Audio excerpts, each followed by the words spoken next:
मैं किशन एक बार पुनः आपके इस Paris education channel target point fill study में आपका स्वागत करता है। इलेक्ट्रो पोटेंशियल के केस में आपसे बातें हो रही थी, उस केस को आगे बढ़ाते हुए आज बहुत खूबसूरत से टॉपिक पे मैं आपसे बातें करूंगा, जिसको हम लोग स्लोप के पोटेंशियल स्लोप के नाम से भी जानते हैं। विभव प्रवणता और विद्युत क्षेत्र में संबंध के नाम से भी क्वेश्चन ये आता है, और साथ ही में एक जो बेसिक कॉन्सेप्ट है या इस क्वेश्चन का मूल है वो आप बस ये जाने कि विद्युत क्षेत्र तथा विद्युत विभव में क्या संबंध होता है। उसी रिलेशनशिप को हम लोग विभव प्रवणता के नाम से भी जानते हैं, स्लोप के नाम से जानते हैं। तो उन सब चीजों पे बाद में डिस्कस करूंगा। इन दोनों संबंध के बारे में बात करूं तो दोनों में रिलेशन क्या है, इन दोनों बातों को मैं जानूं तो रिलेशन इन दोनों में क्या होगा। इलेक्ट्रिक फील्ड, जहां तक हमें पता है कि जो इलेक्ट्रिक फील्ड है वो इलेक्ट्रिक फील्ड वेक्टर क्वांटिटी है, जबकि पोटेंशियल जो हमारा क्या है वो स्केलर क्वांटिटी है। वेक्टर क्वांटिटी में मैग्नीट्यूड होता है और क्या डायरेक्शन होता है, बट स्केलर क्वांटिटी में केवल क्या होता है, मैग्नीट्यूड होता है। दोनों में किस प्रकार का संबंध है, उन दो बातों को हम पहले से समझेंगे किस तरीके से है। दो बातों का मीन्स हम इलेक्ट्रिक फील्ड को कांस्टेंट रखकर एक बार देखेंगे, एक बार यूनिफॉर्म रख के, एक बार नॉन यूनिफॉर्म रखकर, दोनों कंडीशंस पे हम बातें करेंगे। तो आइए पहले देखते हैं कैसे इन दोनों में संबंध है। तो अभी क्या जानते हैं उस तरीके का, जैसे हमें पता है कि जब किसी पॉइंट चार्ज से आर दूरी पर किसी बिंदु पर हमें पॉइंट चार्ज हमारा यहाँ Q है, तो आर दूरी पर स्थित किसी बिंदु पर मुझे यहाँ पे इलेक्ट्रिक फील्ड पता करना है। तो यहाँ पे इलेक्ट्रिक फील्ड क्या हो जाएगा, वेक्टर E इक्वल टू होता है 1/4 या इसको भी मैं ऐसे लिख लू K इंटू क्यू अपॉन में क्या हो जाएगा R का स्क्वायर, ये हमें पता है, ठीक है।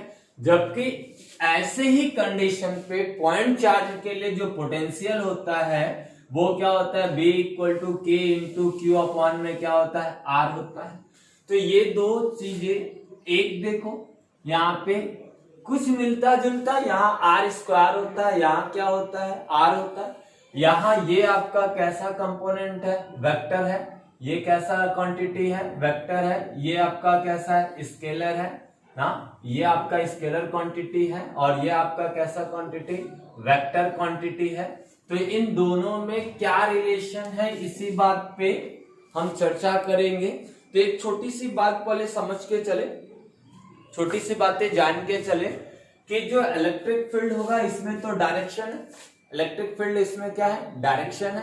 और डायरेक्शन में यह देखा गया कि जैसे जैसे हम इधर बढ़ रहे हैं, तो इधर बढ़ने का मतलब कि हम पॉइंट चार्ज से जितना दूर जाएंगे, यानी आर का मान जितना बढ़ेगा इलेक्ट्रिक फील्ड क्या होगा, घटेगा। वैसा ही इनके साथ भी है, आर का मान जितना बढ़ेगा V का मान भी, पोटेंशियल भी धीरे धीरे घटने लगेगा। बट इन दोनों में क्या रिलेशन है वो बातें, दोनों तो आर के एंटी प्रोपोर्शनल ही है, दोनों कि हम जितनी पॉइंट चार्ज से दूरी पे जा रहे हैं इलेक्ट्रिक फील्ड भी घट रहा है, पोटेंशियल भी घट रहा है। बट इन दोनों में क्या रिलेशन है वो बातें देखो।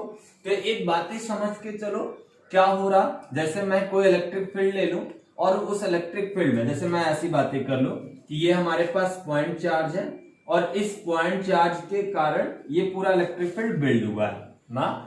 हम कुछ दूरी की बातें कर रहे हैं, कुछ दूरी पे बातें कर रहे हैं। तो एक बातें देखो क्या समझ में आएगी, जैसे मैं यहां से ले रहा हूं कि पॉइंट चार्ज से, जैसे मैंने कह दिया कि 1 मीटर की दूरी पर इलेक्ट्रिक फील्ड, 1 मीटर की दूरी पर जो इलेक्ट्रिक फील्ड है वो कितना है हमारे पास, K क्यू अपॉन में क्या R स्क्वायर, ठीक है। तो इलेक्ट्रिक फील्ड ऐसा होगा। तो ये इलेक्ट्रिक फील्ड, जैसे यहाँ पे अभी ये इलेक्ट्रिक फील्ड की दिशा है, इलेक्ट्रिक फील्ड इसी डायरेक्शन में होगा क्यू चार्ज के कारण, ठीक है। इलेक्ट्रिक फील्ड इसी डायरेक्शन में होगा। यहाँ पे हमने कंसीडर कर लिए 2 मीटर, यहाँ पे 1 मीटर, यहाँ पे 2 मीटर। ऐसे ही मैं और कंडीशन अप्लाई करूं, यहाँ पे 3 मीटर, यहाँ पे हमने 4 मीटर। तो ये इलेक्ट्रिक फील्ड के डायरेक्शन में है, ये इलेक्ट्रिक फील्ड के डायरेक्शन में, यानी इलेक्ट्रिक फील्ड ऐसे फैला हुआ है। उस कंडीशन पे एक बातें देखो, तो उस कंडीशन पे एक बातें देखेंगे। तो यहाँ पे यदि हम पोटेंशियल चेक करना चाहे तो पोटेंशियल हमारा क्या हो जाएगा, K इंटू क्यू अपॉन में 1 ना, इस हिसाब से देखो और यहाँ पे आएंगे तो ये क्या हो जाएगा, k इंटू क्यू अपॉन में 2 हो जाएगा। और यहाँ पे देखो तो अरे यार यहाँ पे r है तो यहाँ पे 1 मीटर, तो यहाँ पे 1, और 2 मीटर की दूरी पे देखें तो 2, 3 मीटर की दूरी पे देखेंगे तो k इंटू क्यू अपॉन में 3, और यहाँ पे देखेंगे k इंटू क्यू अपॉन में क्या हो जाएगा 4। तो एक बात देखो क्या हो रहा है, इलेक्ट्रिक फील्ड के दिशा में, इलेक्ट्रिक फील्ड के दिशा में पोटेंशियल का मान धीरे धीरे ड्रॉप हो रहा है, गिर रहा है ना, धीरे धीरे पोटेंशियल का मान घट रहा है। देखो यहाँ पे क्या है, k इंटू क्यू, यहाँ आधा हो गया, चार्ज कम हो गया, यानी आधा हो गया, जो पहले वाला था उसका क्या हो गया, आधा हो गया, फिर तिहाई हो गया, यहाँ चौथाई हो गया। बात समझ में आई, क्लियर हो रहा है। तो पोटेंशियल का मान क्या हो रहा है, ड्रॉप हो रहा है। तो इन दोनों में एक सीधा सा कॉन्सेप्ट आप अपने दिमाग में रख लीजिए कि इलेक्ट्रिक फील्ड के दिशा में, इलेक्ट्रिक फील्ड के डायरेक्शन में पोटेंशियल का मान ड्रॉप होगा, चाहे वो पॉजिटिव के लिए ले लो चाहे नेगेटिव के लिए, किसी भी चार्ज के लिए ले लो। अब नेगेटिव चार्ज के लिए होता तो इधर आता ना, तो अब ये क्या होता, अट्रैक्ट करता, तो पोटेंशियल भी क्या होता, हमने कहा था जैसा साइन होगा, जैसा साइन होगा, जिस साइन का चार्ज होगा उस साइन का पोटेंशियल होगा, तो पोटेंशियल उधर टुवर्ड हो जाएगा, बाहर की तरफ हो जाएगा। तो वैसा ही लेना, तो सीधा सीधा एक कॉन्सेप्ट अपने पास रखो क्या, कि इलेक्ट्रिक फील्ड के डायरेक्शन में, इलेक्ट्रिक फील्ड के डायरेक्शन में ना वैद्युत क्षेत्र की दिशा में, मैं आर के रिस्पेक्ट में नहीं बोल रहा हूं, आर के रिस्पेक्ट में देखो दोनों बातें सेम है कि आर का मान बढ़ने पर इलेक्ट्रिक फील्ड भी घट रहा है ना, इलेक्ट्रिक फील्ड यहाँ ड्रॉप होगा, लेकिन मैं इन दोनों के बीच की बात कर रहा हूं, क्योंकि एक वेक्टर क्वांटिटी एक स्केलर क्वांटिटी, एक को हम सामान्य बीजगणित के नियम से जोड़ नहीं सकते, एक को सामान्य बीजगणित के नियम से जोड़ सकते हैं। तो यहाँ पे मैं उसकी बातें कर रहा, तो मैंने यहाँ पे मैं आर की बातें नहीं कर रहा, मैं यहाँ पे डायरेक्टली इन पे और पोटेंशियल पे बातें कर रहा हूँ। यहाँ पे मैं पोटेंशियल की बातें कर रहा हूँ। तो पोटेंशियल में देखो इलेक्ट्रिक फील्ड इधर फैला हुआ है, इलेक्ट्रिक फील्ड इधर फैला हुआ है, तो इलेक्ट्रिक फील्ड की दिशा में, इलेक्ट्रिक फील्ड की दिशा इधर है, तो इलेक्ट्रिक फील्ड की दिशा में जैसे जैसे हम बढ़ रहे हैं वैसे वैसे पोटेंशियल का मान क्या हो रहा है, ड्रॉप हो रहा है, वैसे वैसे पोटेंशियल का मान गिर रहा है, घटता जा रहा है। तो यही एक छोटा सा रिलेशन है। तो एक छोटी सी बात है, अभी लिख ले, ये थ्योरेटिकल, ये फील देने के लिए हमने ऐसा किया। अभी क्या डेरिवेशन होता है, डेरिवेशन अभी मैं दिखा रहा। तो छोटी सी बात इन दोनों में रख लीजिए कि इलेक्ट्रिक फील्ड के डायरेक्शन में, यानी वैद्युत क्षेत्र के दिशा में वैद्युत विभव का मान डिक्रीज होता है, कम होता जाता है। जैसे जैसे हम इलेक्ट्रिक फील्ड की दिशा में बढ़ते जाएंगे वैसे वैसे पोटेंशियल का मान क्या होता जाएगा, ड्रॉप होता जाएगा। तो नोट करके ये बातें कहीं लिख लें, तो नोट करके ये बातें लिखे कि वैद्युत विभव का मान, वैद्युत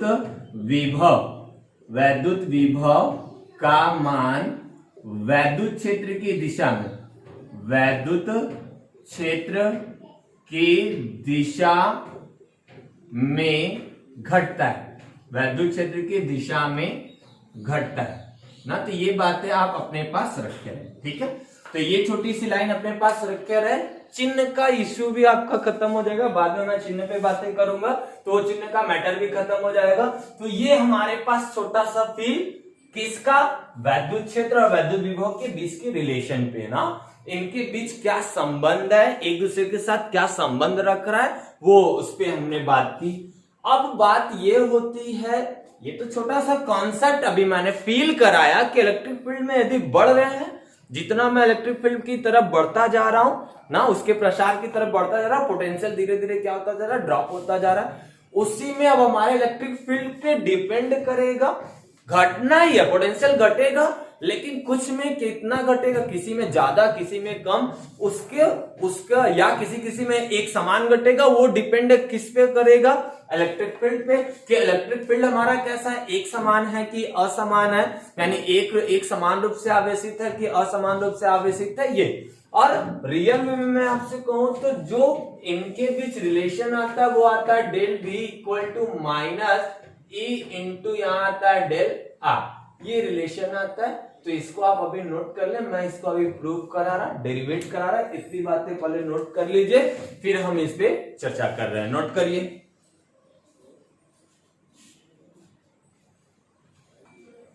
तो इस चीज को देखो, तो जो लाइनें हमने लिखी कि विभव, वैद्युत विभव का मान वैद्युत क्षेत्र की दिशा में घटता है, तो इसके लिए इसी पे हम लोग इसकी स्लोप की भी बातें करते हैं। स्लोप जो लिखा है ना, विभव प्रवणता जिसे कहते हैं, तो इसमें ये आ जाता है ये बात है कि वैद्युत क्षेत्र के दिशा में दूरी परिवर्तन के परिणाम स्वरूप ऐसे लिख सकते हो कि वैद्युत क्षेत्र की दिशा में, वैद्युत क्षेत्र की दिशा में दूरी परिवर्तन के परिणाम स्वरूप वैद्युत विभव में परिवर्तन की दर को विभव प्रवणता कहते हैं। यानी हम लिख सकते हैं विभव प्रवणता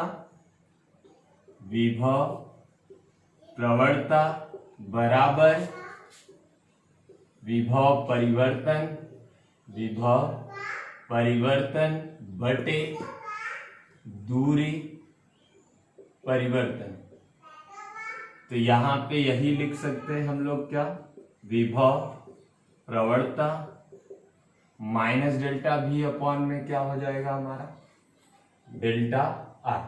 अभी आप इसको नोट कर लो, माइनस कहां से आया इसका फिल अभी हम देंगे आपको, तो ये चीजें नोट करें।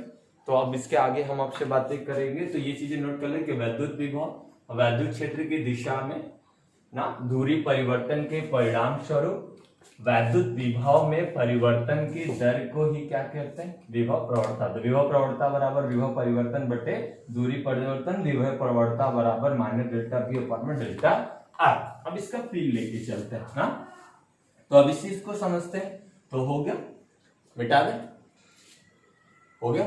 तो आइए इसमें हम एक बातें करेंगे क्या, कि वैद्युत क्षेत्र हमारे पास कैसा है, वैद्युत क्षेत्र हमारे पास कैसा है, इस बात के अकॉर्डिंग चलेंगे।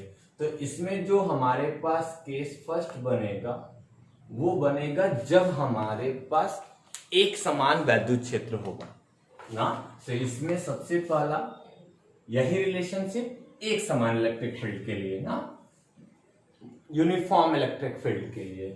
तो इसमें हम लिखेंगे जब वैद्युत क्षेत्र एक समान हो यानी यूनिफॉर्म हो ना। यूनिफॉर्म इलेक्ट्रिक फील्ड हो तो क्या होगा, यूनिफॉर्म इलेक्ट्रिक फील्ड में क्या होता है कि सारी फील्ड लाइन जो होगी एक दूसरे से बराबर दूरी पर भी होंगे और सेम लेंथ के भी होंगे, ऐसा ये होता है। इस तरीके से समझ में आ रही बात है।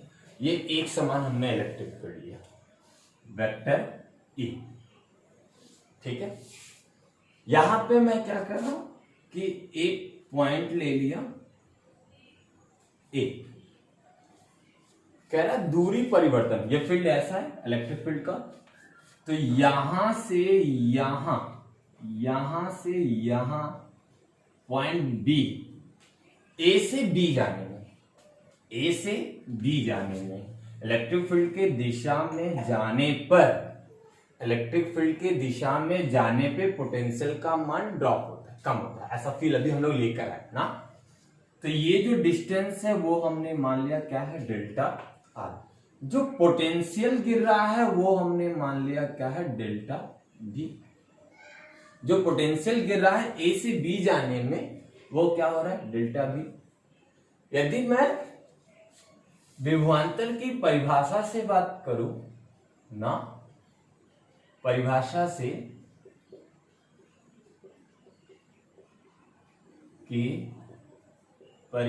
से बातें करूं तो कुछ ऐसा था क्या, V2 minus V1 equal to W external agent द्वारा किया गया वर्क।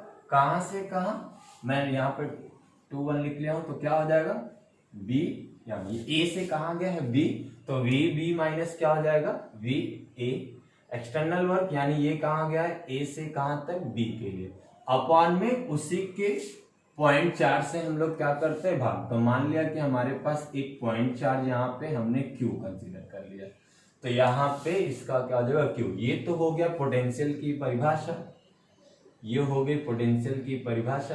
तो परिभाषा के अनुसार तो ये हो गया वी बी माइनस क्या हो गया V A equal to W external agent द्वारा, क्योंकि आप पढ़े थे, मैंने आपको पढ़ाया है, मैं उसका लिंक भी डाल दूंगा जहां पे हमने पोटेंशियल और पोटेंशियल डिफरेंस पे बातें की है फर्स्ट लेक्चर में।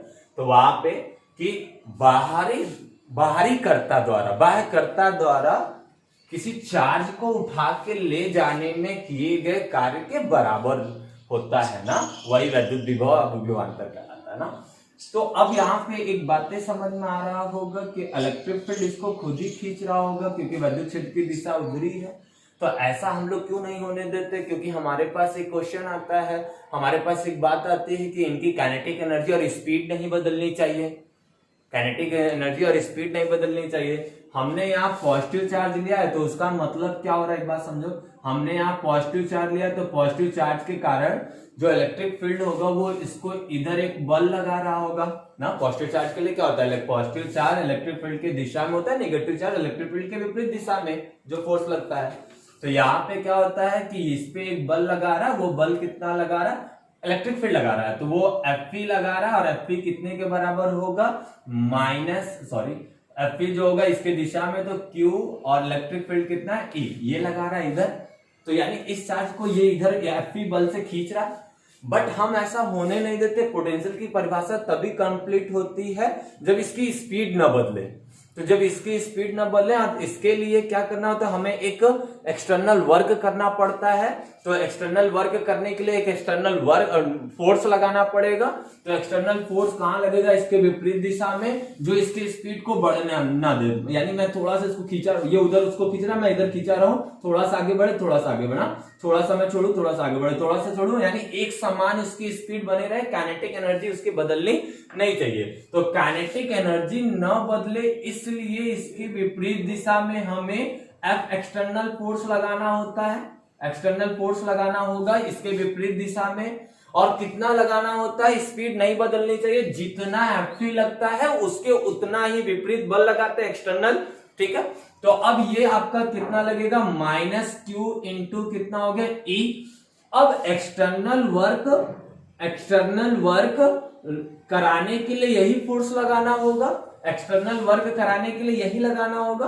अब एक बात ये कि यहां से हमारे पास एफ एक्सटर्नल का जो वैल्यू आई है वो कितना आया, -Q इंटू कितना आया E आया है।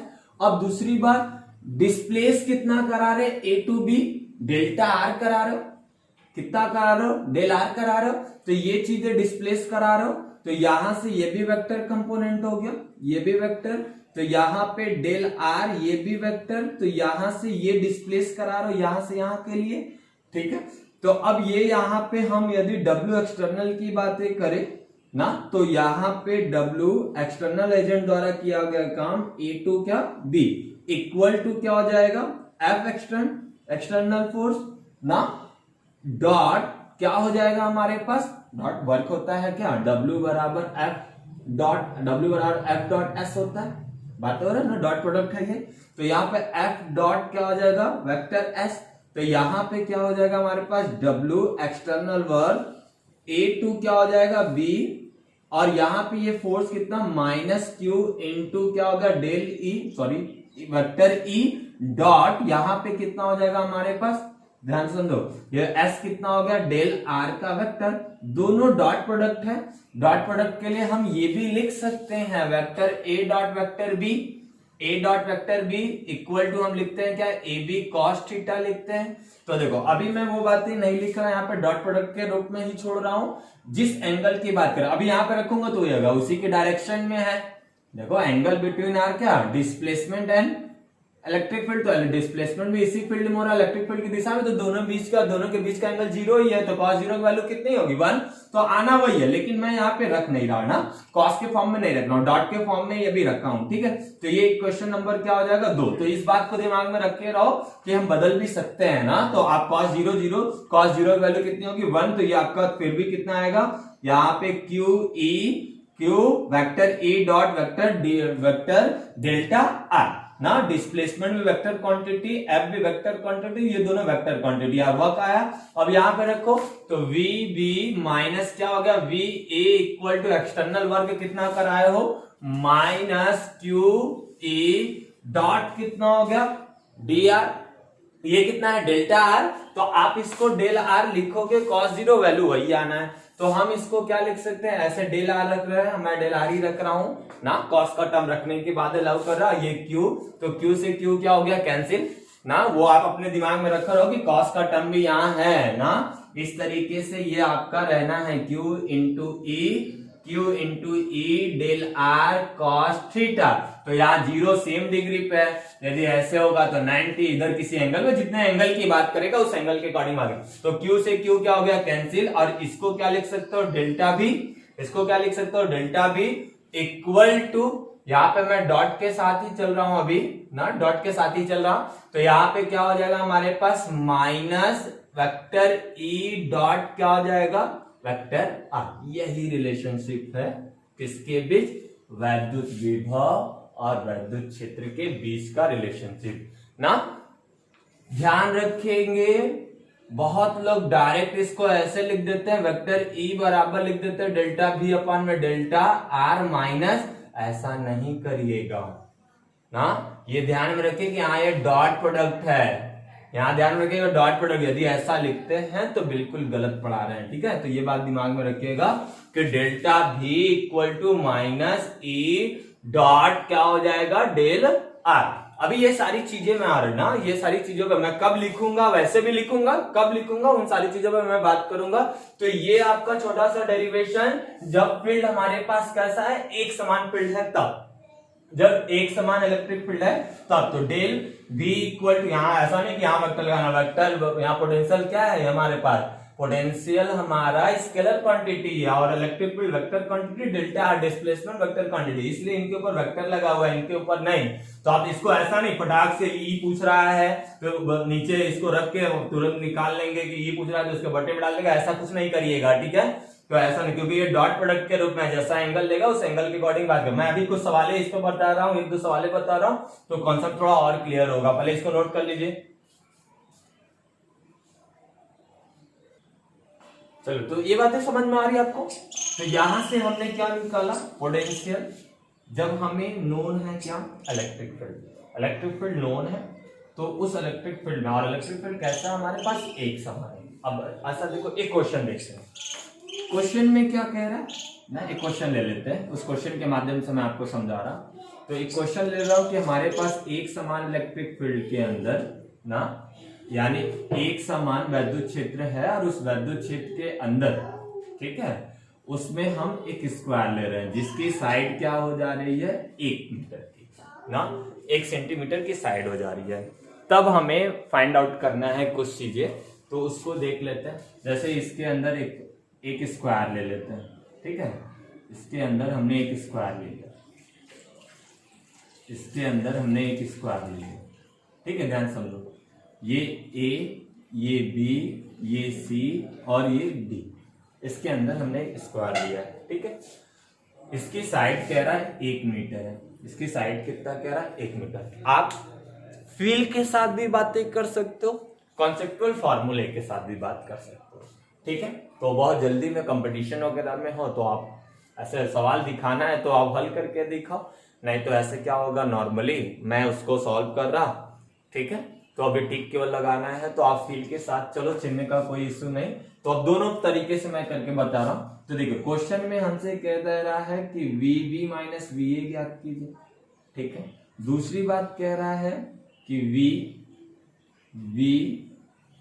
हमसे ये बातें कहा, वी डी माइनस क्या ज्ञात कीजिए, वी ए ज्ञात कीजिए, ये दो चीजें। एक तीसरी चीज हमसे पूछ रहा है, we D minus V C ज्ञात कीजिए, ये 3 चीजें हमसे पूछा। हमसे कहा आपसे V B minus V A ज्ञात कीजिए, V D minus V A ज्ञात कीजिए, V D minus V C ज्ञात कीजिए, ये चीजें कह रहा। तो हमें नहीं पता क्या कह रहा। अभी देखो मुझे सीधा सा फॉर्मूला पता है कि डेल भी निकालना, इसको डेल भी लिख सकते हैं, ए से कहां गया डी, ये दिखा रहा है कि ए से कहां गया डी। तो अभी देखो डेल भी बराबर, मैं चिन्ह को छोड़ दे रहा हूं, मॉड लगा ले रहा हूं, तो इसको हम ऐसे भी लिख सकते हैं mod delta V equal to, केवल चिन्ह को छोड़ दो, डॉट डेल्टा R, ये वाली बात है मॉड, ठीक है। तो यहां पे फिर आपको फील्ड के साथ साइन देना होगा ना, हल करने के बाद अपने इस कॉन्सेप्ट के साथ। कौन सा कॉन्सेप्ट? जो स्टार्टिंग में मैंने आपको बताया कि इलेक्ट्रिक फील्ड के दिशा में पोटेंशियल का मान घट रहा, इसके अकॉर्डिंग आपको क्या होगा, चिन्ह लगाना पड़ेगा। तो वैसे लगाए चाहे ऐसे लगा ले। तो आइए इस पर देखते हैं। जैसे मुझे डेल्टा V इलेक्ट्रिक फील्ड, यहाँ पे इलेक्ट्रिक फील्ड नहीं दिया, तो इलेक्ट्रिक फील्ड यहाँ पे हमसे कह रहा है 10 ना, इलेक्ट्रिक फील्ड यहां से हमसे कह रहा है 10 वोल्ट पर मीटर, ऐसा क्या है, ये भी मात्रक है, ये भी मात्रक, न्यूटन पर मीटर भी है ना, न्यूटन पर, आप E बराबर न्यूटन पर कुलाम भी है, न्यूटन पर कुलाम ये लिखते हो ना, तो न्यूटन पर कुलाम भी लिख सकते हैं। और इसके अकॉर्डिंग देखो V अपन में R हो जाएगा, तो उसके अकॉर्डिंग हम वोल्ट पर मीटर भी लिख सकते हैं। चलिए अभी आपको कंफ्यूजन हो तो अभी ऐसा लिख, न्यूटन पर कुलाम। तो ये इलेक्ट्रिक फील्ड है। तो डेल V इक्वल टू क्या हो जा रहा है, delta sorry vector E dot क्या हो जाएगा, डेल R।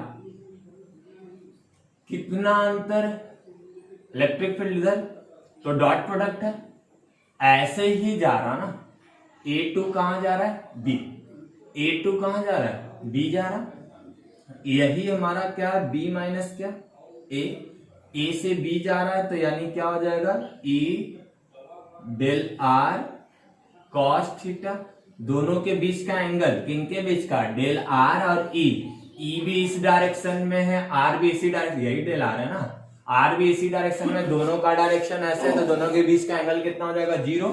तो cos 0 की वैल्यू कितनी हो जाएगी, 1। तो यहाँ पे थीटा यहाँ रख लेंगे, तो E का मान कितना हो जाएगा हमारे पास, तो cos 0 की वैल्यू 1, तो यहाँ पे क्या हो जाएगा 10 गुणे, यहाँ कितना हो गया 1, और यहाँ पे cos 0, तो cos 0 की वैल्यू कितनी हो जाएगी 1, तो 10 गुणे 1, और यहाँ पे इंटू 1 बराबर कितना हो गया 10। अब ये प्लस होगा कि माइनस, ये बात है, प्लस होगा तो माइनस, प्लस होगा कि माइनस, फील्ड के साथ बात करो, यदि चिन्ह के साथ बात कर रहे हो तो देखो माइनस लेके चलो। अच्छा अभी फील्ड के साथ देखो क्या हो रहा है, आपने निकाला डेल्टा V, तो इस डायरेक्शन में A से B, तो अब यहाँ देखो A से B इलेक्ट्रिक फील्ड में जा रहे हो कि इलेक्ट्रिक फील्ड के विपरीत जा रहे हो, इलेक्ट्रिक फील्ड की दिशा में जा रहे हो कि इलेक्ट्रिक फील्ड के विपरीत जा रहे हो, इलेक्ट्रिक फील्ड की दिशा में जा रहे हो, तो V का मान क्या होगा, घटेगा कि बढ़ेगा, पोटेंशियल का मान घटेगा कि बढ़ेगा, तो घट रहा है ना, तो घटेगा, तो यहाँ ज्यादा यहाँ कम, यहाँ ज्यादा यहाँ क्या होगा कम, यहाँ A पे तब पोटेंशियल ज्यादा होगा, B पे पोटेंशियल क्या होगा कम होगा, तो ज्यादा में यहाँ कम में से B पे पोटेंशियल कम हो गया ना, B पे पोटेंशियल क्या हो गया कम हो गया, और A पे पोटेंशियल क्या है हमारे पास अधिक है, तो कम में से अधिक घटाओगे तो माइनस ही आएगा ना, तो उत्तर हमारे पास कितना आएगा, -10 वोल्ट, माइनस कितना आएगा 10 वोल्ट। आप ये कह सकते हो, ऐसे भी कर सकते हो, नहीं तो ऐसे जो फील्ड लिया वैसे ऐसे करना होगा, तो माइनस लेके तब चलोगे, माइनस लेके चलोगे, यहाँ माइनस लगाओगे, फिर इस माइनस के अकॉर्डिंग तो वो देखो -10 आएगा, -10 आएगा, तो वैसे भी हो सकता है। तो यहाँ पे देखो माइनस के साथ चलो, लो माइनस के साथ चलो, तो अभी ये माइनस के साथ ही वाला होगा, यदि फील होगा तो मैं मॉड लगा लेता। अब दूसरी बात है, देखो दूसरे क्वेश्चन की बात कर रहा है, डी से ए से कहाँ आना है, डी, ए से कहाँ आना है, डी आना है, ए से कह रहा है डी। तो अब यहां से एक अच्छी सी बात समझो, del V equal to minus vector E dot vector R। अब मुझे आने के लिए कह रहा है कैसा, perpendicular R, electric field axis पे परपेंडिकुलर आने को कह रहा है, तो इस कंडीशन पे del V equal to minus E del R cos theta, यानी कॉस तब 90, यहां देखो ये तब डेल R हो गया, इलेक्ट्रिक फील्ड इधर हो गया, तो इलेक्ट्रिक फील्ड इस डायरेक्शन में, R इस डायरेक्शन में, तो दोनों के बीच का एंगल कितना हो गया 90, तो cos 90 की वैल्यू कितनी हो जाएगी 0, तो यहाँ पे डेल V इक्वल टू 0, यानी हॉरिजॉन्टल यदि लेंगे इस तरीके से लेंगे, ऊर्ध्वाधर हम लेंगे इस इलेक्ट्रिक फील्ड के अंदर, तो वो समान होगा। ऐसे हम जहां ले लेंगे, यहाँ यहाँ यहाँ कहीं भी ले लेंगे, तो वहां पोटेंशियल का मान कितना रहेगा 0 होगा, तो यानी यहाँ पे VD minus VA equal to कितना हो गया 0। तो तीसरी बात ये समझ ले, तीसरे क्वेश्चन में क्या कह रहा, तो यहाँ पे क्या हो जाएगा D minus VD minus VC, यानी C से कहाँ कह रहा है D आने को, तो इसको देखो फील्ड के साथ करते हैं, तो mod of delta V equal to कितना फील्ड है हमारे पास, कितना फील्ड है हमारे पास 10, कितना पीछे आना है 1, तो यहाँ पे 1 बराबर कितना हो गया 10। अब देखो इलेक्ट्रिक फील्ड की दिशा विपरीत दिशा में आना है, तो इलेक्ट्रिक फील्ड के विपरीत दिशा में आना है, तो ये पोटेंशियल कितना होगा कम होगा और ये पोटेंशियल कितना होगा अधिक होगा। अरे यार ऐसे समझो ना, इलेक्ट्रिक फील्ड के दिशा में जाओगे तो डी पे पोटेंशियल कितना है अधिक है और यहाँ पोटेंशियल कितना है कम है। अभी आप उल्टा आ रहे हो, कम से अधिक आ रहे हो, तो अधिक में से कम घटाओगे तो क्या आएगा, अधिक में से कम घटाओगे तो पॉजिटिव ही आएगा ना। यहाँ क्या किया था, अधिक से कम आ रहे हो तो कम में से अधिक घटा रहे हो। अरे यार V2 माइनस V1 करते हो ना, V2 माइनस V1 करते हो, तो आप दूसरे टर्म में से फाइनल में से इनिशियल को घटाते हो ना। तो यहाँ अधिक से कम की ओर जा रहे थे, कम में से अधिक वाले को घटा रहे थे, तब क्या आ रहा था माइनस। यहाँ क्या कर रहे हो, कम वाले से अधिक वाले की तरफ आ रहे हो, अधिक में से कम को घटा रहे हो, तो ये कैसा आएगा पॉजिटिव आएगा। कैसा आएगा पॉजिटिव आएगा। तो ये देखो पॉजिटिव 10 वोल्ट लिख सकते हैं। फॉर्मूले से लगाना है तो फॉर्मूले से लगा सकते हो। यहाँ पे क्या लिख सकते हो, यहाँ पे del V equal to minus vector E और यहाँ पे क्या हो जाएगा डेल R वेक्टर, तो यहाँ हो जाएगा माइनस E और डेल R कॉस कितना हो जाएगा 180 तब हो जाएगा। क्यों 180, क्योंकि इलेक्ट्रिक फील्ड इस डायरेक्शन में आर इस डायरेक्शन में, आप सी से डी आ रहे हो। क्वेश्चन में कह रहा है ना वीडी माइनस वीसी, तो आप सी से डी आ रहे हो। ऐसा आने कर रहा तो दोनों के बीच का एंगल कितना, इलेक्ट्रिक फील्ड इधर आर इधर, तो दोनों के बीच का एंगल कितना हो जाएगा 180। तो cos 180 की वैल्यू कितनी हो जाएगी -1, तो माइनस माइनस क्या हो जाएगा हमारे पास प्लस हो जाएगा और ये 10 गुणे कितना हो जाएगा 1, तो 10 वोल्ट हुआ। तो फील्ड के साथ भी कर सकते हो। तो छोटी सी बात आप अपने दिमाग में रख ही लो ना, छोटी सी बात अपने पास दिमाग में रख ही लो कि इलेक्ट्रिक फील्ड के डायरेक्शन में जब आएंगे, इलेक्ट्रिक फील्ड के डायरेक्शन में जब आएंगे तो वहां क्या होगा, पोटेंशियल का मान धीरे धीरे ड्रॉप हो जाएगा। तो अभी हमने जो बात की वो आया एक समान क्षेत्र के लिए, तो सबसे पहला जो फॉर्मूला हमारे पास आया वो ये चीज ना। अभी मैं एक बात आपसे बार बार बोल रहा हूं, अभी एक बात और भी नोट कर लो कि अभी मुझे इलेक्ट्रिक फील्ड नोन है और पोटेंशियल फाइंड आउट करना है। हमारे पास इलेक्ट्रिक फील्ड नोन है और फाइंड आउट क्या करना है, पोटेंशियल ना। तो पोटेंशियल अभी हम निकाल रहे हैं ना, तो अभी आगे इसी पे बातें करेंगे। नोट करो पहले। चलो अगले स्टेप में आते हैं। तो अगले में हमें असमान फील्ड के लिए, नॉन यूनिफॉर्म फील्ड के लिए बातें करेंगे। तो उस कॉन्सेप्ट को आप बहुत बखूबी रखिएगा अच्छे से दिमाग में, ठीक है, मोस्ट इंपॉर्टेंट है। तो वही चीज आपके पास पढ़ा भी रहना है, बहुत जरूरी वही है। ये फॉर्मूला भी उसी से बनता है। तो अब यहाँ देखो, जब दूसरी केस हम कंसीडर कर रहे हैं, दूसरा केस हमारे पास जो अलग विद्युत क्षेत्र है, यानी मैं कह रहा हूं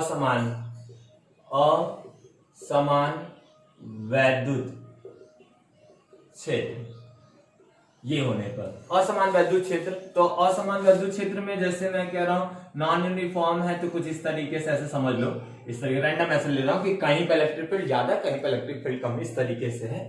तो इस केस के अंदर यदि मैं बातें करूं आपसे कि इलेक्ट्रिक फील्ड कहीं ज्यादा है कहीं कम है, इस तरीके का है, और इनके बीच में हम क्या कर रहे हैं कि पोटेंशियल, जैसे इस कंडीशन पे ही बातें करें तो हमें क्या एक बातें पता चली कि E और V के रिलेशन में एक बातें पता चल रही है कि हम जब डिस्प्लेस कर रहे हैं ना, एक्सटर्नल वर्क द्वारा डिस्प्लेस करा रहे हैं, तो वहां पे पोटेंशियल डिफरेंट आ रहा है ना, पोटेंशियल डिफरेंट, पोटेंशियल ड्रॉप हो रहा है, गिर रहा है। तो वो कैसा आ रहा है, जैसे मैं कह रहा हूं यहाँ पे एक पॉइंट कंसीडर मैं कर ले रहा हूं A, यहाँ पे पॉइंट कंसीडर कर लिया हमने B, तो यहां से A से B जाने में अब क्या हो रहा है, इलेक्ट्रिक फील्ड इक्वल तो है नहीं।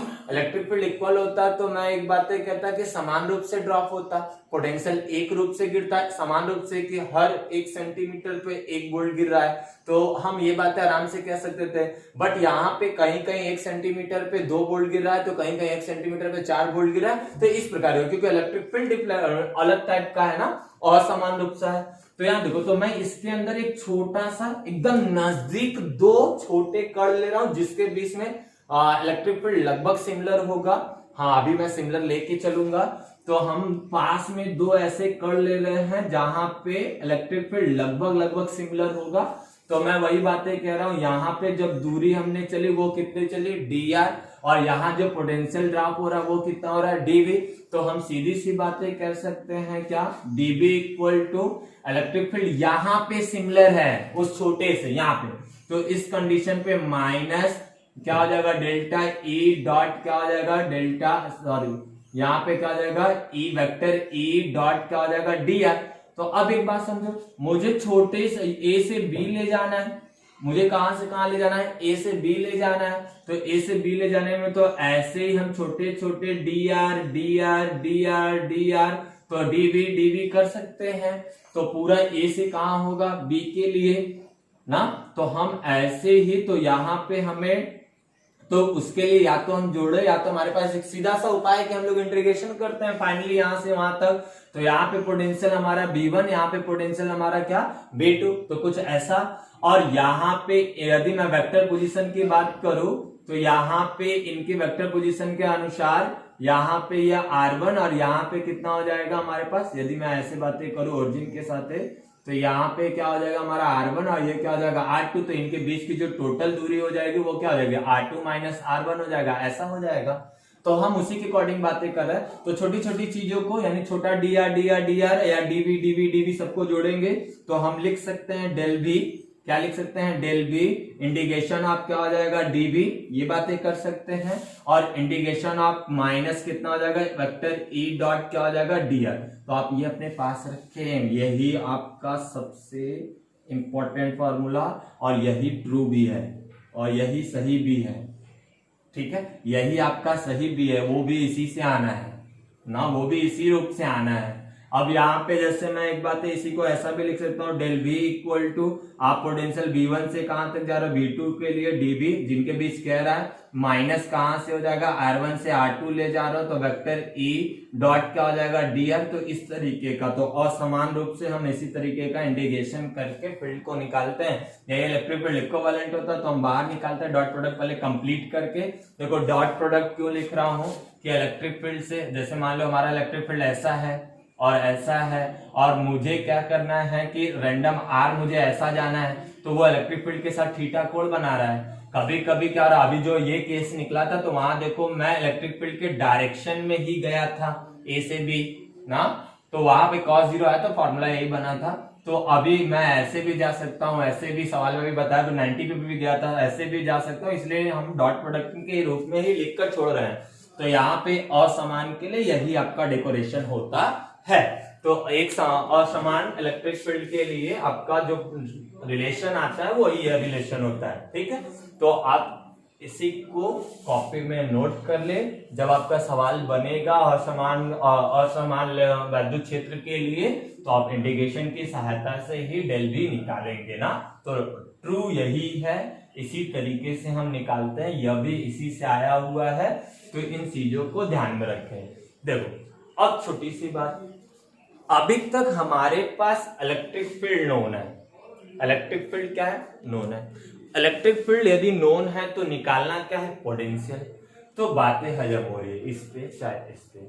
अब हमसे ये कहा जाए कि यदि आपको पोटेंशियल पता है, आप पता करना है आपको इलेक्ट्रिक फील्ड। यदि मुझसे यह बातें कहा जाए कि आपके पास पोटेंशियल है ना, यदि मुझे पता है कि उस फील्ड उस किसी चार्ज पार्टिकल का हमें पोटेंशियल पता है, किसी पॉइंट का हमें पोटेंशियल पता है, इलेक्ट्रिक फील्ड पूछ रहा है, तो कुछ लोग तुरंत दिमाग में आया होगा कि यदि सर आपके पास पोटेंशियल पता है तो यहाँ पे क्या करेंगे dr को इसके बटे में लिख देंगे ना, तो यही हो जाएगा हमारा इलेक्ट्रिक फील्ड पता चल जाएगा। तो ऐसा नहीं करिएगा, ये टोटल गलत है, ऐसा बिल्कुल नहीं करिएगा, ठीक है, ऐसा बिल्कुल नहीं करिएगा।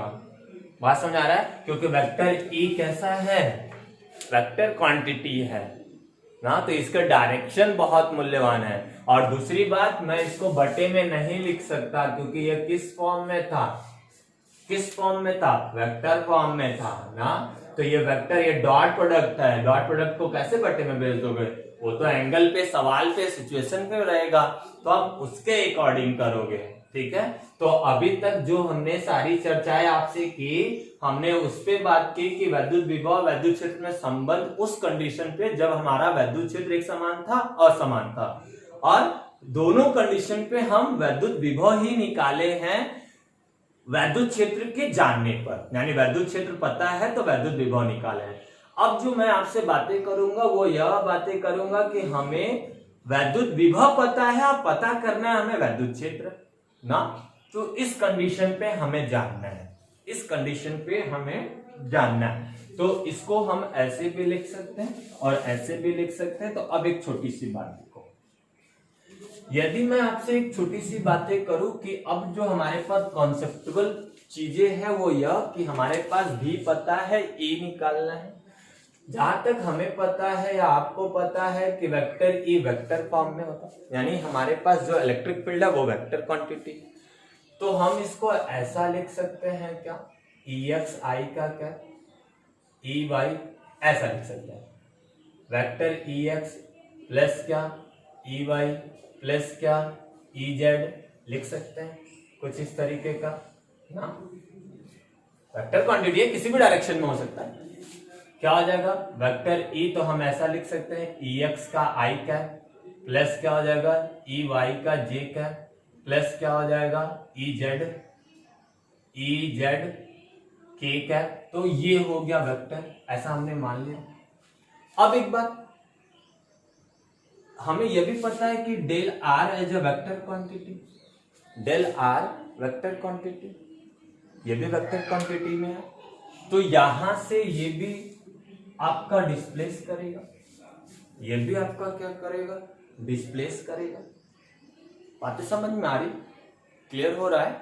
यानी डेल आर भी हमारा कैसा क्वांटिटी है, विस्थापन भी हमारी कैसी क्वांटिटी है, वेक्टर क्वांटिटी है। तो इसको भी हम उसी फॉर्म में आई जे के फॉर्म में लिख सकते हैं। आई जे के फॉर्म में लिखेंगे, फिर दोनों का मल्टीप्लाई करके हम उन पे बातें करेंगे। तो यहाँ पे हम ऐसी बातें कर सकते हैं कि हमने लिख दिया एक्स आई का क्या प्लस लिख दिया क्या वाई जे का क्या प्लस क्या लिख दिया जेड के का क्या, ऐसा लिख दिया। ठीक है, यदि मैं इनके साथ पार्शियल यदि मैं वो करूं, डिफरेंशिएशन करूं, तो ये डी आर का वेक्टर, तो ये क्या हो जाएगा हमारे पास डी एक्स आई का क्या डी वाई जे का क्या, फिर क्या हो जाएगा डी जेड के का क्या। तो अब देखो ये चीजें ध्यान में, मैंने यहाँ पे पार्शियल डिफरेंशिएशन किया। अब देखो इन दोनों का, तो हमें क्या निकालना, डेल्टा भी निकालना, डेल्टा ई जब ये पता हो, तो डेल्टा भी इक्वल टू हमें पता है क्या माइनस वेक्टर ई डॉट क्या पता है वेक्टर डी है, ऐसे लिख सकते हो, ये चीजें ऐसा लिख सकते हो, तो ये डी भी होगा ना, ये चीजें पता है। तो यहां से देखो वेक्टर नहीं, डी भी इक्वल टू माइनस इसका वैल्यू कितना हो गया ई एक्स आई का क्या ई वाई जे का क्या प्लस क्या ई जेड के का क्या, फिर कितना डॉट प्रोडक्ट, ये कितना हो गया डी एक्स आई का क्या प्लस क्या हो जाएगा डी वाई जे का क्या प्लस कितना डी जेड के का क्या। अब देखो आई आई वाला बचता है, जे जे वाला बचता है, के वाला बचता है, तो हम वही लिख दे रहे हैं। तो डी भी इक्वल टू क्या हो जाएगा हमारे पास माइनस ई एक्स डी आर ना, डॉट खत्म हो गया, गुणा करा दिया, तो आई आई का आई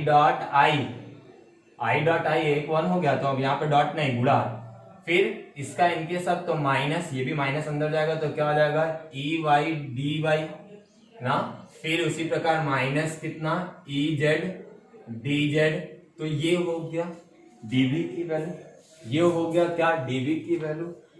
यही चीजें हमें पता थी, तो अब इसका हम पार्शियल डिफरेंशिएशन इनका भी करेंगे, पार्शियल डिफरेंशिएशन करेंगे, एक बार x के रिस्पेक्ट में करेंगे, एक बार y के रिस्पेक्ट में, एक बार z के रिस्पेक्ट में। ठीक है, बारी बारी करेंगे। तो आइए इससे इधर मिटा दें, तो इसको मिटा देते हैं, तो बातें ज्यादा समझ में क्लियर होगी। ठीक है, तो फॉर्मूला क्या क्या आया वो बातें साइड में मैं लिखता चल रहा हूँ। तो ये भी प्राप्त हुआ है, दूसरा आपको क्या मिला dv बराबर क्या मिला है माइनस ई, और ये क्या मिला है हमें डी आर इंटीग्रेशन। ठीक है, ऐसा मिला है डी आर, इसी को हम लोग ऐसा भी लिखे हैं DV integration of vector E, और ये क्या मिला है डी आर, तो ऐसा भी मिला है, फिर v1 v2 के रूप में भी मिला। अब देखो यहाँ से इसका अवकलन करना है, इसका अवकलन करना है x के रिस्पेक्ट में, इसका अवकलन करना है किसके रिस्पेक्ट में x के रिस्पेक्ट में। यहाँ डी आर कैसे हो गया dx ना, गुणा कराएंगे तो ये क्या हो जाएगा dx ना, ये क्या हो जाएगा dx। अब देखो इसी इक्वेशन का, ये मैं इसको नंबर डाल देता हूं, तो समीकरण नंबर 1 का x के सापेक्ष पार्शियल अवकलन करने पर, पार्शियल डिफरेंशिएशन करने पर ना, तो हम कह सकते हैं पार्श्विक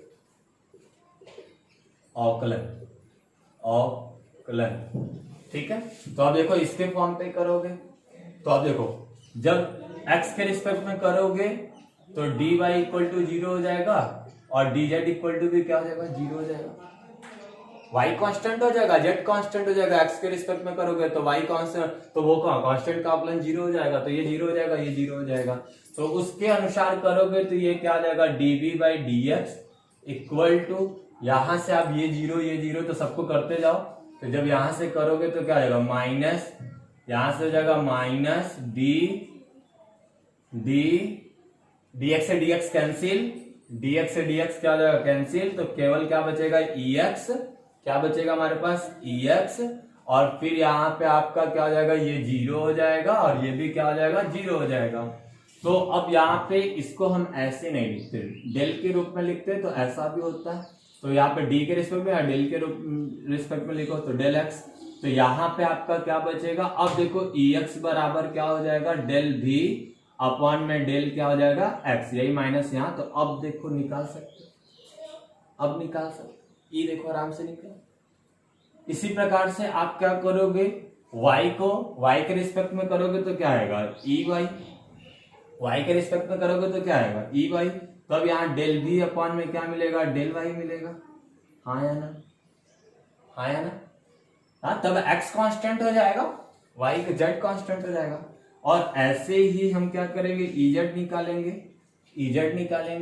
तो जब ez निकालोगे तो यहाँ क्या मिलेगा, डेल v अपॉन में कितना मिलेगा हमारे पास, डेल z, तो ये मिला। देखो तब हमें किसकी वैल्यू ex, ey, ez पता क्या करना था, हमारे पास e पता करना था, तो वेक्टर e इक्वल टू क्या हो जाएगा ex, यानी इसकी वैल्यू कितनी होगी, डेल v अपॉन में क्या हो गया डेल x, यहाँ पे क्या हो गया आई के माइनस ey की वैल्यू, तो डेल v और अपॉन में डेल y, j का क्या माइनस डेल v अपॉन में कितना हो जाएगा डेल z, और ये क्या हो गया k का क्या, देखो तब ये हुआ ना, क्योंकि वेक्टर यानी इलेक्ट्रिक फील्ड वेक्टर क्वांटिटी थी, इसलिए हम डायरेक्ट इसको इसके बटे में नहीं रखे, क्योंकि डॉट प्रोडक्ट में देखो डॉट प्रोडक्ट कैसे खत्म किया, ऐसे डॉट प्रोडक्ट खत्म किया, ठीक है। अब इसका हम क्या निकालेंगे, मॉड निकालेंगे, तो अब पता है आपको, ये उसी रूप में लिखा है axi का कैप प्लस क्या हो जाएगा b, यहाँ पे bx क्या हो जाएगा, ऐसे लिख सकते हो ay j का कैप प्लस क्या हो जाएगा az k का कैप, तो हमें इसका मॉड निकालना होता है तो क्या लिखते हो x का स्क्वायर प्लस ay का स्क्वायर z का, तो ऐसा ही लिखना होता है ना। तो आपको अभी लग रहा है इतना बड़ा बड़ा सूत्र, लेकिन कुछ याद नहीं करना, अभी मैं सवाल लिख करा देता हूँ, बहुत इजी लगेगा। तो यहाँ देखो, तो यहाँ पर हम इसका लिखेंगे तो क्या लिखेंगे, del minus del B upon में डेल एक्स का होल स्क्वायर, और फिर यहाँ क्या लिखोगे माइनस डेल बी अपॉन में डेल वाई का क्या होल स्क्वायर, और फिर यहाँ डेल बी अपॉन में माइनस डेल बी अपॉन में डेल जेड का क्या होल स्क्वायर, यही मॉड निकलता है। तो ये बेसिकली होता है ई का मान निकालना, ये बेसिकली आप डायरेक्ट इसके बटे में नहीं डाल सकते ना, आप इसके बटे में ऐसा नहीं करेंगे, आप इसके बटे में डालेंगे इलेक्ट्रिक फील्ड निकाल लेंगे ना। अब ये इतना पापड़ कब बेलना पड़ा है, जब हमें पोटेंशियल पता था, इलेक्ट्रिक फील्ड निकालना था। इसके पहले क्या हमने दोनों डेरिवेशन किस पे कराए, जब हमें इलेक्ट्रिक फील्ड पता था, पोटेंशियल पता करना था। तो इलेक्ट्रिक फील्ड से पोटेंशियल निकालना जैसे मैं एज यूजुअल निकाला हूं वैसे, हाँ, बट किसी पोटेंशियल से इलेक्ट्रिक फील्ड फाइंड आउट करना, ये इतनी सारी चीजें, तो एक क्वेश्चन के माध्यम से मैं इसको समझाता हूं। ये सारी चीजें इतना देखकर डरिए नहीं, हाँ, कोई ऐसा इतना बहुत सारा आपको रटना नहीं है, हाँ, तो उस तरीके के अकॉर्डिंग हम आपसे बातें कर रहे हैं। तो आइए लेते हैं क्वेश्चन, पहले इसको नोट कर लीजिए, सारी चीजें नोट करिए, एक एक चीजों को नोट करते हुए चलिए ना, बेसिक कॉन्सेप्ट के साथ मैं आपसे बात कर रहा हूँ, वो सारी चीजें नोट करके चलिए, ठीक है। कुछ चीजें अच्छी बुक में सारी चीजें लिखी हुई है, ठीक है, और अलग अलग चीजों पे अलग अलग नोट्स और अलग अलग बातें भी लिखी है, तो उनमें आपको फंसना नहीं है, सेम बातें करिए इसी तरीके से, छोटे छोटे कॉन्सेप्ट को नोट करके, और बेसिक नहीं छोड़िए, ठीक है, नोट करिए। तो ये क्वेश्चन के माध्यम से इस बातों को समझते हैं, ठीक है, क्वेश्चन के माध्यम से इस बात को समझते हैं, ठीक है, तो वो सारी फील आपको आएगी वो सारी चीजों का। तो अभी क्या करना है कि अभी मुझे पोटेंशियल नोन होगा, और पोटेंशियल नोन होगा तो फाइंड आउट करना होगा इलेक्ट्रिक फील्ड। ठीक है, तो बस कैसे करेंगे वो चीजें, तो हमारे पास एक बुक अवेलेबल है, उस बुक से मैं क्या कर रहा हूँ, क्वेश्चन को लिख लेता हूँ। देखो, किसी बिंदु P पर विद्युत विभव दिया गया है, किसी बिंदु P पर विद्युत विभव दिया गया है। ठीक है, इस फॉर्म में दिया है, x y z दिया है हमारे पास क्या, 6x minus 8x Y square, ठीक है, minus 8y plus 6yz plus minus 4z square. मूल बिंदु पर स्थित 2 कूलम बिंदु आवेश पर ना, मूल बिंदु पर स्थित 2 कूलम आवेश पर विद्युत बल की गणना कीजिए। तो अब देखो, अच्छी सी बात समझो, विद्युत बल की गणना यानी क्या, E बराबर F अपॉन में Q, तो F बराबर क्या, E इंटू Q। तो हमें सबसे पहले क्या निकालना, वेक्टर E निकालना है। क्या निकालना, वेक्टर E निकालना है। वेक्टर E कब निकालना है, जब पोटेंशियल पता है। तो ये शायद ऐसा होगा क्या, EX I का क्या प्लस क्या आया था, EY J का क्या प्लस क्या आया था, EZ K का क्या। इक्वेशन को ऐसे ही डेकोरेट करने के बाद हमारे पास जो आया था वो क्या आया था, हमारे पास डेल V अपॉन में डेल x आया था, माइनस I का क्या, माइनस डेल V अपॉन में क्या आया था, डेल y आया था, K J का कैप आया था, माइनस डेल V अपॉन में डेल Z आया था, K का कैप आया था, यही आया था ना। ये जब आ जाएगा तो हम इसका मॉड निकाल लेंगे, E निकल जाएगा। तो यानी हमें ये निकालना है, ये निकालना है, ये निकालना है। समझ में आ रहा है, अब समझ में आ रहा है, गुड़ा सुड़ा कराने वाला झंझट खत्म। अब देखो, सीधी सीधी बात, एक बार x के रिस्पेक्ट में डिफरेंशिएट करना है, एक बार y के रिस्पेक्ट में करना है, एक बार z के रिस्पेक्ट में करना है। तो भी हमें पता है x y z equal to 6x minus 8x Y square, 8y plus 6yz minus क्या हो गया, 4z स्क्वायर ना। तो अब मैं इसको पार्शियल डिफरेंशिएशन इसके साथ मैं कर रहा हूं x के रिस्पेक्ट में।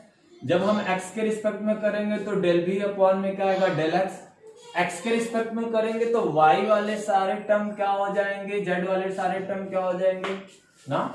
इसको छोड़ दो, सारे ये तो 0 हो जाएगा। इन्हीं का डिफरेंशिएशन होगा तो 6 का, इनका डिफरेंशिएशन करोगे तो क्या आएगा, 6 आएगा, और इसका करोगे तो माइनस क्या आएगा, 8y स्क्वायर आएगा।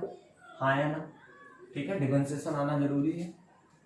ये चीजें उसी प्रकार डेल v अपॉन में डेल x कर लो, डेल y कर लो। अब y के रिस्पेक्ट में करोगे तो x और z वाले टर्म 0 हो जाएंगे, तो ये 0 हो जाएगा और ये 0 हो जाएगा। ये सब में y है तो डिफरेंशिएट होगा। तो इसका डिफरेंशिएशन जब आप करोगे तो इसका डिफरेंशिएशन करोगे तो y एज ए कांस्टेंट, यहाँ x कांस्टेंट हो जाएगा, 8 कांस्टेंट हो जाएगा, तो 8x बाहर आ गया, और y स्क्वायर का करोगे तो क्या आएगा, 2y आ जाएगा। यहाँ इसका करोगे तो क्या आ जाएगा, -8 आ जाएगा, और यहाँ करोगे तो प्लस 6z बाहर आ गया, y का डिफरेंशिएशन कितना हो जाएगा, 1। ठीक है, तो यहाँ ये आया -16xy आ गया, माइनस कितना हो गया, 8 आ गया, और यहाँ प्लस कितना आ गया, 6z आ गया। ये बातें समझ में आ रही, ये इसका डिफरेंशिएशन हो गया। वैसे ही हम क्या निकालेंगे, डेल v अपॉन में डेल z निकाल लेंगे। जब डेल z निकाल लेंगे तो यहाँ पे ये 0 हो जाएगा, ये 0 हो जाएगा, ये 0 हो जाएगा। अब ये दोनों, तो यहाँ पे जब इसको करोगे तो ये क्या आएगा, 6y आ जाएगा, इसका z अंदर आएगा, z के अकॉर्डिंग 1 हो जाएगा, और यहाँ पे क्या आ जाएगा हमारे पास, -4 इंटू 2z हो जाएगा ना, इंटू 2z हो जाएगा इसका डिफरेंशिएशन। तो यहाँ पे आपका हो जाएगा 6y माइनस कितना हो जाएगा, 8z हो जाएगा। ये इसकी वैल्यू है ना, इसकी वैल्यू आ गई। ठीक है, तो इसकी वैल्यू आ गई, तो यहाँ इनकी सारी वैल्यू रख लीजिए। ठीक है, सारी वैल्यू आप रख के मॉड निकाल लीजिए ना। आपको सारी चीजें पता चल गई, अब किस बिंदु पे रखना है उसके अकॉर्डिंग आपको बातें करना है।